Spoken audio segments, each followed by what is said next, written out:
নমস্কার ফ্রেন্ডস, আজকে মার্কেটটা কিন্তু খুব একটা ভালো নয়, কারণ মার্কেট পুরোটাই আজকে সাইডওয়েজ গেছে। দেখতে পাচ্ছেন ভালোভাবে এই মার্কেটটা পুরো সাইডওয়েজ গেছে।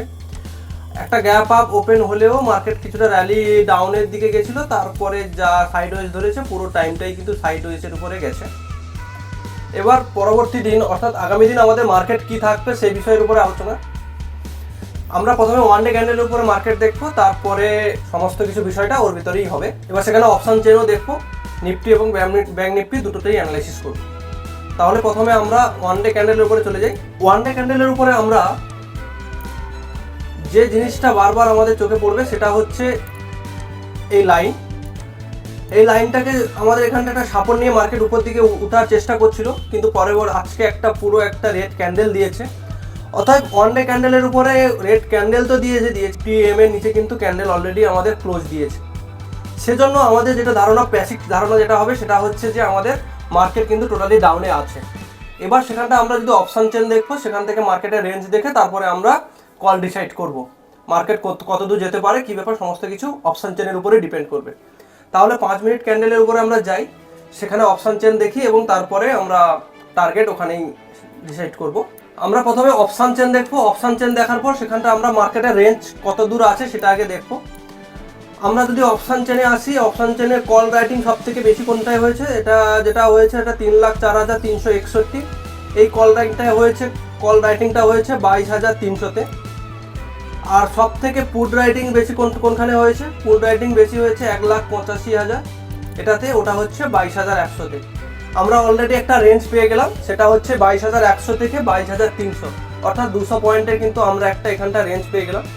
সেটা আগে চার্টে গিয়ে আমাদের এটাকে আগে প্লট করতে হবে 22,100 থেকে 22,300 পর্যন্ত। আমরা যদি এখানটা 22,300 এবং 22,100 যদি আমরা এখানটা একটা রেঞ্জ করি 22,100, অর্থাৎ মার্কেট কিন্তু আগামী দিনের জন্য এই রেঞ্জটাকে ধরার সম্ভাবনা খুব বেশি আছে। অর্থাৎ এর উপরে ডিসিশন করে কিন্তু আমাদের নিফটিতে ট্রেড নিতে হবে। সেই জন্য আমাদের প্রথমে যে বিষয়টা হচ্ছে যে আমরা কত কল কিনবো আর কত বাই কিনবো এবং কোথা থেকেই কিনবো।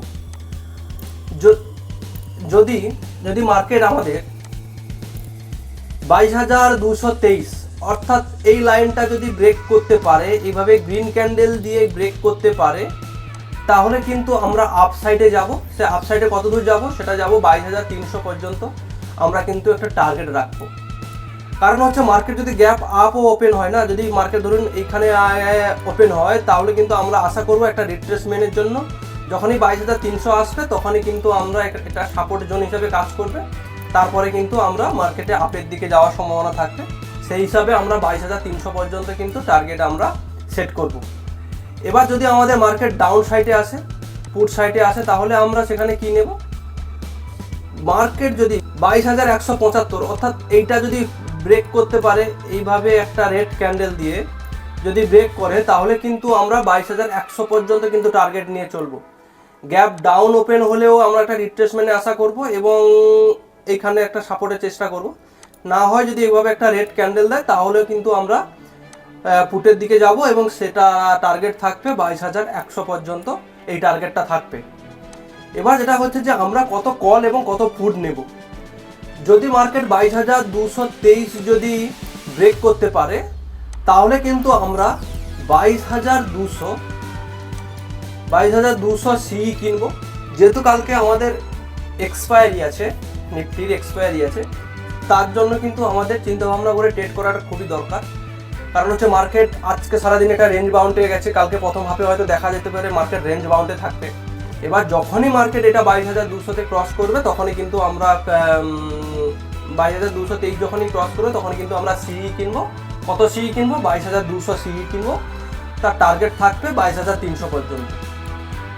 মার্কেট যদি ডাউন সাইডে আসে, তাহলে 22,175 যদি ব্রেক করতে পারে, তাহলে কিন্তু আমরা পুট সাইডে আসবো এবং সে পুট সাইডে কত দূর আসবো, সে পুট সাইডে আসবো 22,100 পর্যন্ত আসবো। সেম স্ট্রাইক প্রাইসের পুটও নেব, অর্থাৎ 22,200 কল এবং 22,200 পুট। আমরা কিন্তু এটা অবশ্যই আমাদের মনে রাখতে হবে যে দুটো জোন, সেটা হচ্ছে 22,233 আর একটা জোন হচ্ছে 22,175। যখনই এই দুটোকে ব্রেক করবে, তখনই কিন্তু আমরা কল সাইড অথবা পুট সাইডের দিকে যাব। এবার যদি আমরা একটু ব্যাংক নিফটিকে দেখি, ব্যাংক নিফটিতে যদি দেখি, ব্যাংক নিফটি কিন্তু আজকে আমরা একটা ডাউন সাইড র্যালি আমরা একটা ভালো ক্যাপচার করতে পেরেছি। অতএব আমরা ব্যাংক নিফটি আজকে ঠিকঠাক থাকলেও ওয়ান ডে ক্যান্ডেলের উপরে দেখতে হবে যে মার্কেটের সিচুয়েশন সিনারিও কি বলছে। আমরা সেজন্য ওয়ান ডে ক্যান্ডেলের উপরে প্রথমে যাই, ওয়ান ডে ক্যান্ডেলটা দেখি, তারপরে অপশন চেন দেখে ডিসিশন নেব। আচ্ছা, প্রথমে যদি আমরা এখানে দেখি যে এই লাইনটার কাছে কিন্তু আমাদের বারবার কিন্তু একটা সাপোর্ট জোন থাকবে, এটা তো আমি প্রথম থেকেই বলেছি, কারণ এই জোনটাতে বারবার মার্কেট কিন্তু এখান থেকে সাপোর্ট নিয়েছে, এখান থেকে সাপোর্ট নিয়ে কিছুটা উপরে যাওয়ার চেষ্টা করছে। এবার মার্কেট একটা রিট্রেসমেন্টের চেষ্টা করছে, মার্কেট এখান থেকে এসে এইভাবে ওঠার জন্য একটা সম্ভাবনা থাকে। অর্থাৎ যেহেতু মার্কেট এ পর্যন্ত না আসে ততক্ষণ পর্যন্ত কিন্তু আমরা অলরেডি ডাউন সাইডের দিকেই চলবো। আর দ্বিতীয় কথা হচ্ছে যে মার্কেট কিন্তু 50 EM এর নিচে কিন্তু ক্লোজ দিয়েছে এই ক্যান্ডেলটাতে।